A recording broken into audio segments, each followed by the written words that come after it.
ជំរាបសួរលោកលោកស្រីអ្នកនាងកញ្ញាសូមស្វាគមន៍មកកាន់เพจសុចិតាកម្មាខ្មែរថ្ងៃនេះស្តុកថ្មីយើងចូល120កាបូបហើយស្តុកថ្មីយើងចូលថ្ងៃទី8ខែ6ឆ្នាំ2026ហើយទំហំដែលនាងខ្ញុំកាន់នេះគឺជាទំហំ XS ហើយយើងមានច្រើនពណ៌មែនទានតាមតម្រូវការរបស់អតិថិជនហើយទំហំពណ៌ទាំងអស់នេះគឺសុពណ៌សុទ្ធសឹងតែកាន់ទៅស៊ីនឹងខោអាវអត់ឬខោអាវទេហើយកពូដែលយើងលក់ដាច់ដែរសម្រាប់ភ្នាក់ងារចែកចាយកាបូបកម្មាចេញពីសុចិតាកម្មាខ្មែរគឺបងប្អូនយកទៅគឺងាយស្រួលលក់ទេពណ៌ក៏ស្រស់ហើយតម្លៃក៏សមរម្យដែរ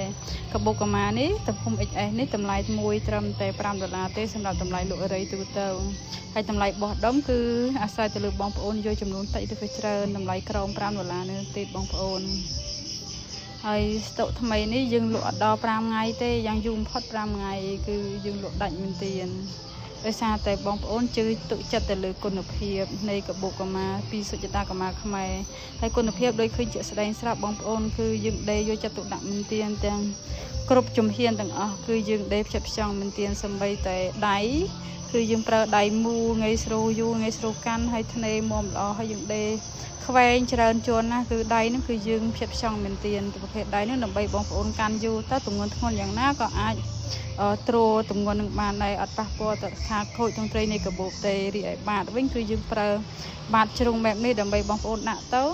កាបូបចេញរូបរាងបានស្អាតហើយទ្រទម្ងន់នៃសម្ភារៈដែលបងប្អូនដាក់ចូលហ្នឹងបានមាំល្អហើយបើបងប្អូនចង់ត្រូវការជាដុំនឹងរៃបងប្អូនអាចទំនាក់ទំនងមកកាន់เพจសុចិតាកម្មាខ្មែរឬក៏ទំនាក់ទំនងមកកាន់លេខទូរស័ព្ទដែលខ្ញុំដាក់នៅខាងក្រោមនេះណាគឺជាលេខទូរស័ព្ទរបស់ភ្នាក់ងារចែកចាយផ្នែកទីផ្សារផ្ទាល់តែម្ដងហើយអរគុណបងប្អូនច្រើនសម្រាប់ការគាំទ្រនៅផលិតផលសុចិតាកម្មាខ្មែរ